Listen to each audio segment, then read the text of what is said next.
Hi everyone, welcome back to Nutshell Lines. Today I would like to discuss the poem The Old Prison, written by one of the famous Australian writers, Judith Wright. Let's learn the poem in a nutshell.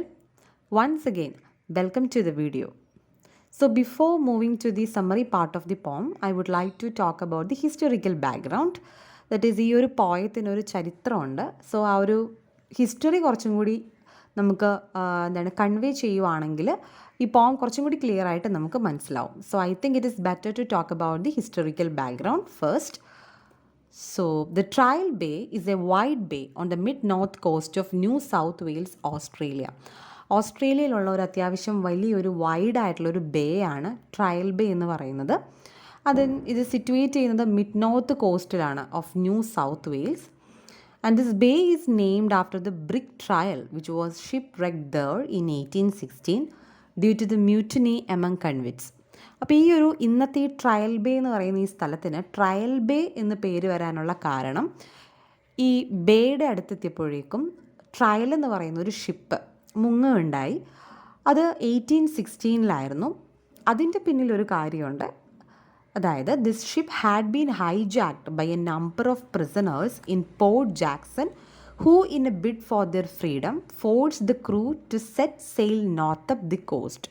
അതായത് ഈ ഒരു ship വളരെ നല്ല രീതിയിൽ sale ചെയ്ത് പോകുന്ന സമയത്ത് ഒരു കൂട്ടം പ്രിസണേഴ്സ് ഈ ഷിപ്പിനെ അറ്റാക്ക് ചെയ്യുകയും അതായത് ഹൈജാക്ക് ചെയ്യുകയും അങ്ങനെ ഷിപ്പിലുള്ളവരും ഈ പ്രിസണേഴ്സും തമ്മിലുള്ള ഒരു ക്ലാഷിലേക്ക് നയിക്കുകയും ലേറ്റർ അതൊരു മ്യൂറ്റിനി ഒരു ലഹളയിലേക്ക് മാറുകയും അങ്ങനെ പോർട്ട് ജാക്സണിലേക്ക് പോകാനിരുന്ന, അതായത് പോർട്ട് ജാക്സൺ എന്ന് പറയുന്നത് ഒരു ഹാർബറാണ് ഓസ്ട്രേലിയയിലുള്ളത്, അങ്ങോട്ട് പോകാനിരുന്ന ഈ ഒരു ഷിപ്പിനെ അതിൻ്റെ ആ ഒരു പോക്ക് തടസ്സപ്പെടുത്തുകയും പിന്നെ അതിന് പ്രകാരം ഈ ഷിപ്പ് ആ ഒരു പെർട്ടിക്കുലർ സ്പോട്ടിൽ മുങ്ങുകയാണ് ചെയ്യുന്നത്. സോ അങ്ങനെയാണ് ഈ ഒരു ട്രയൽ ബേ എന്ന് പറയുന്ന സ്ഥലത്തിന് ആ ട്രയൽ ബേ എന്ന് പേര് വരാനുണ്ടായ കാരണം. And this poem speaks about the convict built jail at Trial Bay near Kempsey in Australia. അപ്പം ഞാൻ ഈ പറഞ്ഞ ട്രയൽ ബേയുടെ അടുത്ത് തന്നെ ഒരു ജയിൽ പണിയഴിക്കപ്പെടുകയുണ്ടായി. അതായത് ഇത്തരത്തിലുള്ള കുറ്റവാളികളെ ഇടാൻ വേണ്ടിയിട്ട് പ്രിസണേഴ്സിനെ അവിടെ ജയിലിൽ അടക്കാനായിട്ട് ഒരു ജയിൽ പണിയിച്ചു. ഈ ജയിൽ പണിതത് പ്രിസണേഴ്സ് തന്നെയായിരുന്നു. സോ ഇത് actually near the Trial Bay Kempsey in Australia. അപ്പം ഈ ട്രയൽ ബേയുടെ അടുത്ത് തന്നെയായിരുന്നു ഈ ഒരു ജയിൽ എന്ന് പറയുന്നത്. Then in 1879 work began on the construction of prison. ഈ പ്രിസൻ്റെ പണി തുടങ്ങിയത് 1879 and this prison was abandoned in 1903. കുറച്ച് കാര്യങ്ങൾ കാരണം പ്രശ്നങ്ങളൊക്കെ ഇതിൻ്റെ പിന്നിലുണ്ടായിരുന്നു. സോ അതുകൊണ്ട് 1903 അവർ ഈ പണി തുടങ്ങിയെങ്കിലും ഈ ജയിൽ പിന്നീട് അബാൻഡൻ ചെയ്യപ്പെട്ടു. Later, over 500 German prisoners of World War I were held there, but the jail was closed again in 1922. പിന്നീട് ഒരു 500ഓളം ജർമ്മൻ പ്രിസണേഴ്സിനെ വേൾഡ് വാർ ഫസ്റ്റിൻ്റെ ടൈമിൽ ഇവിടെ തടവിലാക്കപ്പെട്ടു എന്ന് പറയപ്പെടുന്നുണ്ട്. പക്ഷേ എങ്കിലും ഈ ജയിൽ വളരെ നല്ല രീതിയിലേക്ക് പോയില്ല. ലേറ്റർ അത് ക്ലോസ് ചെയ്യപ്പെട്ടു in the year 1922. Today the condition of jail is different and it ruins. പക്ഷേ ഇന്ന് ആ ജയിൽ അത്തരത്തിലുള്ള ആ ഒരു തലയെടുപ്പൊന്നും ആ ജയിലിനില്ല. അത് വളരെയധികം നശിഞ്ഞുകൊണ്ടിരിക്കുകയാണ്. ഡേ ബൈ ഡേ അതിന് ടൈം മാറുന്നതനുസരിച്ച് അല്ലെങ്കിൽ സമയം പോകുന്നതനുസരിച്ച് ഈ ഒരു ജയിൽ വളരെ റൂയിൻഡ് ആയിട്ടുള്ളൊരു സിറ്റുവേഷനിലേക്ക് വരികയാണ്. And the poet visits this jail and things about the fragmented building.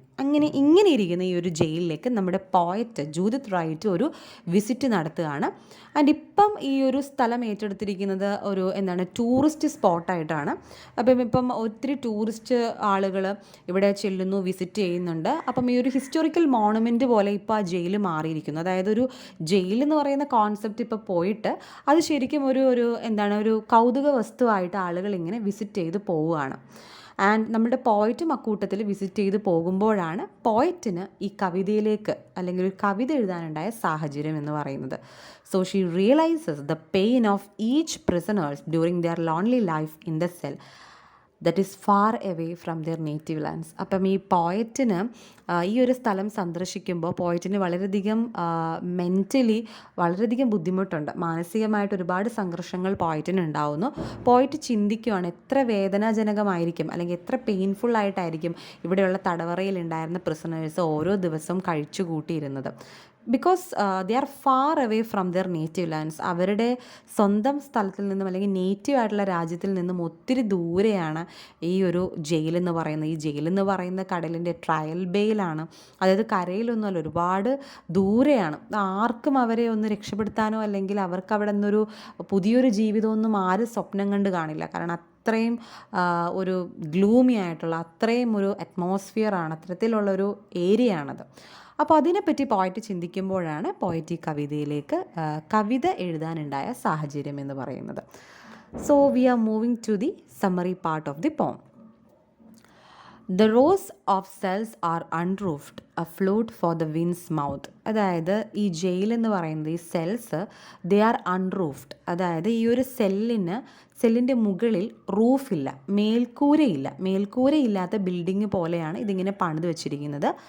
Flute for the wind's mouth. കാറ്റിന് നമ്മൾ ഫ്ലൂട്ട് കണ്ടിട്ടുണ്ടല്ലോ, ഈ ഫ്ലൂട്ടിന് സുഷിരങ്ങൾ ഇങ്ങനെ ഓപ്പൺ ആയിരിക്കും. അപ്പം നമ്മൾ അതിലൂടെ ഇങ്ങനെ കാറ്റ് കടത്തി വിടുമ്പോഴാണല്ലോ സംഗീതം ഉണ്ടാവുന്നത്. അതുപോലെ തന്നെ വിൻഡിൻ്റെ മൗത്തിന് അല്ലെങ്കിൽ വിൻഡ് ഇങ്ങനെ ഒരു ഒരു ഫ്ലൂട്ട് കണക്ക് ഇതിനിങ്ങനെ വായിക്കുന്ന പോലെയാണ്. കാരണം ഈ ഫ്ലൂട്ട് ലൈക്ക് സ്ട്രക്ചറാണ് ഈ ബിൽഡിങ്ങിന്, ബിക്കോസ് അതിനൊരു റൂഫ് ഇല്ലയെന്ന് ഞാൻ പറഞ്ഞു. അപ്പം കാറ്റിങ്ങനെ ഈ സുഷിരങ്ങളിലൂടെ ഈ ബിൽഡിങ്ങിൻ്റെ ഓരോ അറകളിലൂടെ ഇങ്ങനെ കടന്നു പോവുകയാണ്. And who comes with a breath of ice from the blue caves of the south. ഈ കാറ്റ് വരുന്നത് എവിടെ നിന്നാണ്? It comes with a breath of ice, തണുത്തുറഞ്ഞ കാറ്റാണ്. Which means that wind comes from Arctic region. Arctic റീജിയനിൽ നിന്നാണ് ആ കാറ്റ് വരുന്നത്. Which means the blue caves of the south. സൗത്തിൽ നിന്നാണ് ഈ കാറ്റ് വരുന്നത്. Which means the Arctic region of area, അല്ലെങ്കിൽ ആ ഒരു റീജിയനെയാണ് ഇവിടെ പറയുന്നത്. അവിടെ നിന്നാണ് കാറ്റ്, തണുത്ത കാറ്റ് ഈ ഒരു സുഷിരങ്ങളിലൂടെ ഈ ബിൽഡിങ്ങിൽ ഇങ്ങനെ തട്ടിത്തടഞ്ഞ് പോകുന്നത്. Then the next stanza. O dark and fierce day, the wind like an angry bee hunts for the black honey in the pits of the hollow sea. പിന്നെ പോയിറ്റ് പറയുകയാണ് ഈ ഡേ എന്ന് പറയുന്ന പകൽ എന്ന് പറയുന്നത് ഇറ്റ് ഈസ് വെരി ഡാർക്ക്. പോയിറ്റിന് ഇവിടെ നിന്നിട്ട് ഒരു പ്ലസൻ്റ് ആയിട്ടുള്ളൊരു അറ്റ്മോസ്ഫിയർ ഒന്നും അല്ല, ഇതൊരു പഴയൊരു ജയിലാണ്. അപ്പം ആ ഒരു നെഗറ്റീവ് ഷെയ്ഡ് പോയിറ്റിന് ഫീൽ ചെയ്യുകയാണ്. അപ്പോൾ പോയിറ്റ് പറയുകയാണ് ഇതെന്തൊരു ക്രൂരമായിട്ടുള്ളൊരു ഡേ ആണ്, വളരെയധികം അഗ്രസീവ് ആയിട്ടുള്ള റഫായിട്ടുള്ള അല്ലെങ്കിൽ ഒരു സാവേജ് ഒരു സിവിലൈസ്ഡ് ആയിട്ടുള്ളൊരു കോൺസെപ്റ്റ് അങ്ങനെയൊന്നും അവർക്ക് തോന്നുന്നില്ല. അവർ തോന്നുകയാണ് ഈ പകൽ എന്തൊരു ബുദ്ധിമുട്ടാണ്, എനിക്ക് ഭയങ്കര ഡിസ്റ്റർബൻസ് ഫീൽ ചെയ്യുവാണ്. The wind like an angry bee. കാറ്റാണെങ്കിലോ വളരെയധികം സന്തോഷകരമായിട്ടൊന്നും അല്ല കാറ്റ് പോകുന്നത്, ഒരു ആംഗ്രി ബീനെ പോലെ, ദേഷ്യം കയറിയ ഒരു തേനീച്ചയെ പോലെ കാറ്റ് ഇങ്ങനെ അലയടിക്കുകയാണ്. അപ്പോൾ ഇവിടെ wind like an angry bee എന്ന് പറയുന്നത്, വിൻഡ് കാറ്റെന്ന് പറയുന്നത് ഇറ്റ് ഈസ് റെസ്റ്റ്ലെസ്. അതിങ്ങനെ റെസ്റ്റ് ഇല്ലാതെ ഇങ്ങനെ പോയിക്കൊണ്ടിരിക്കുകയാണ്, അതെവിടെയും തങ്ങുന്നൊന്നുമില്ല, ഈ സുഷിരങ്ങളിലൂടെ ഇങ്ങനെ സൗണ്ട് ഉണ്ടാക്കി ഇങ്ങനെ പോയിക്കൊണ്ടിരിക്കുകയാണ്. And it Hund's for the black honey. കറുത്ത തേനിയാണ് കാറ്റ് അന്വേഷിക്കുന്നത്.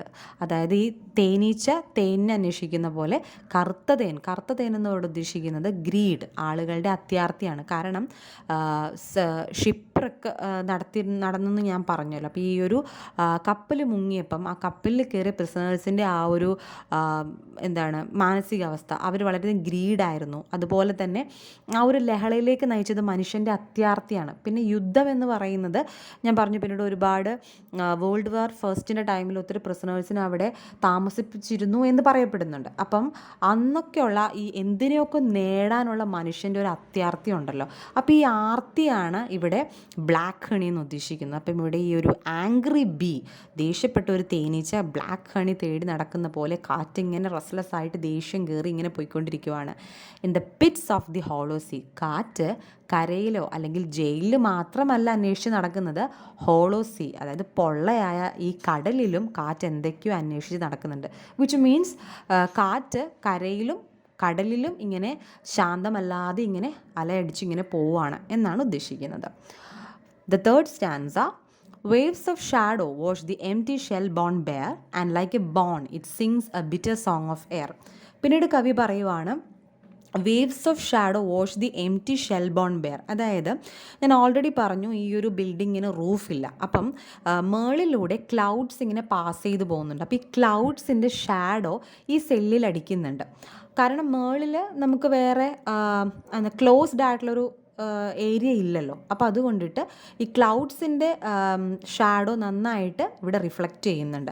അപ്പോൾ അതിങ്ങനെ എന്താണ് ഒരു empty shell bone bare, അതായത് ഈ ഒരു എന്താണ് ഒന്നുമില്ലാത്ത ഒരു എല്ല് കഷ്ണം പോലെ ഇതിങ്ങനെ ഈ ഒരു ചരിത്രം ഉറങ്ങുന്ന ഈ ഒരു സ്പേസ് ഇങ്ങനെ കിടക്കുവാണ്, അല്ലെങ്കിൽ ഈ ഒരു ബിൽഡിംഗ് ഇങ്ങനെ കിടക്കുവാണ്. ഇതിൻ്റെ മുകളിലൂടെ തിരമാല പോലെ എന്ത് പോയിക്കൊണ്ടിരിക്കുവാണ്, ക്ലൗഡ്സിൻ്റെ ഷാഡോ ഇങ്ങനെ പാസ് ചെയ്തുകൊണ്ടിരിക്കുവാണ്. And like a bone it sings a bitter song of air. അത് മാത്രമല്ല, കാറ്റാണെങ്കിൽ എന്താ ചെയ്യുന്നത്, ബിറ്റർ സോങ് പാടുവാണ്. അതായത് കാറ്റ് ഇങ്ങനെ അലയടിച്ച് പോകുമ്പം, കാറ്റ് ഞാൻ പറഞ്ഞു വളരെ തണുത്ത കാറ്റാണ്, അതിങ്ങനെ കേൾക്കാൻ ഇമ്പമുള്ള സൗണ്ടൊന്നുമല്ല കാറ്റിൻ്റെ നമുക്കിതിൽ നിന്ന് കേൾക്കാൻ പറ്റുന്നത്. വളരെ ഭയങ്കര എന്താ പറയുക, അരഗൻ്റ് ആയിട്ടുള്ള ഭയങ്കര റഫായിട്ടുള്ള ബിറ്റർ സോങ് ആണ്. അതായത് നല്ല സോങ് ഒന്നും അല്ല കാറ്റ് പാടുന്നത്, വളരെ ബിറ്ററായിട്ടുള്ള ഒരു സോങ് ആണ് കാറ്റ് പാടുന്നത്. അങ്ങനെ കവിക്ക് ഫീൽ ചെയ്യുകയാണ്. Then the fourth stanza. Who built and labored here? The wind and the sea say their cold nest is broken. പിന്നീട് കവി പറയുവാണ്, ആരാണ് ഈ ഒരു പ്രിസൺ ഇവിടെ പണി കഴിപ്പിച്ചത്, ആരാണ് ഈ ജയിൽ ഇവിടെ ഉണ്ടാക്കിയത്, ആൻഡ് ലേബേർഡ് ഹിയർ, ആരാണ് ഇവിടെ താമസിച്ചിരുന്നത്, അല്ലെങ്കിൽ ആർക്ക് വേണ്ടിയാണ്, ആരാണിതിവിടെ പണി കഴിപ്പിച്ചത്. And for the answer of the question, ഈ ഒരു ക്വസ്റ്റ്യൻ ആൻസർ ചെയ്യുന്നത് വിൻഡും സീയുമാണ്.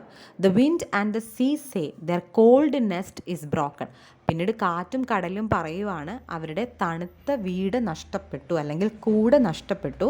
And they are blown away, അവരെല്ലാവരും നശിച്ചു പോയി. അതായത് കാറ്റും കടലും ഒരേപോലെ പറയുവാണ് ഈ ഒരു സ്ഥലം എന്ന് പറയുന്നത് it is a cold nest. അതായത് ഇതൊരു ചൂടുള്ള കൂടല്ല, ഇത് തണുത്ത കൂടാണ്. അതായത് സാധാരണ ഒരു നെസ്റ്റ് എന്ന് പറയുന്നത് it signifies warmth and security.